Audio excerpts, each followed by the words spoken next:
Salut amis moi. Dans ce numéro 87 de notre rubrique Ma Bible, mon trésor, nous allons tirer quelques leçons pratiques du psaume 23, le psaume de David. Après la prière du Notre Père, qui se trouve en Matthieu chapitre 6, versets 9 à 13, le psaume 23 est le texte le plus lu de la Bible. Le psaume 23, c'est une invitation à renouveler notre confiance en Dieu en nous abandonnant totalement entre ses mains.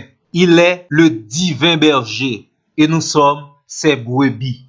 Le psaume 23, avec ses riches et profondes images, nous rappelle que rien ne manque à celui ou celle qui accepte de tout cœur d'être la brebis de ce divin berger. Ici, le roi David partage avec nous non seulement ses expériences en tant que berger humain, mais également en tant que brebis du divin berger.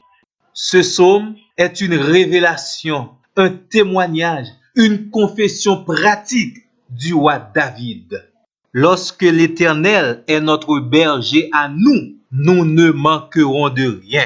Ce sont des paroles qu'il ne faut jamais oublier. Écoutez, quand votre âme a soif d'intimité, de tendresse, d'amour, du vrai repos, de la nourriture de qualité et du breuvage spirituel, que fait le divin berger? Il est là. Il vous conduit dans de verts pâturages et près des eaux paisibles. Écoutez bien, le divin berger connaît les besoins fondamentaux de votre âme. Nourriture, boisson, repos. Il sait que vous avez besoin d'énergie, de réconfort. Il nous donne les meilleures directives. Il nous conduit dans les sentiers où il n'y a aucun risque.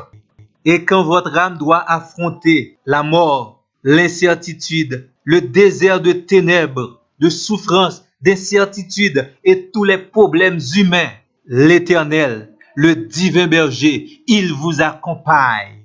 Ne craignez aucun mal, soyez inébranlables, renforcez votre foi en Dieu. Sa houlette et son bâton vous rassurent. Et Dieu lui-même, il vous accompagne et il vous rassure.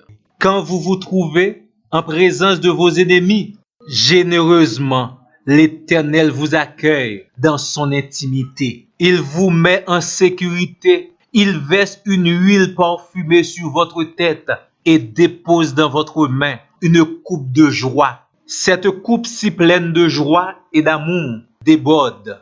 Vos ennemis vous regardent, mais sans pouvoir intervenir, sans pouvoir vous toucher, car votre divin berger vous met en sécurité. Il fait de vous une brebis intouchable. Pendant le temps de votre pèlerinage ici-bas, l'escorte qui vous accompagne est constituée de la bonté, de la grâce et de la fidélité de l'Éternel.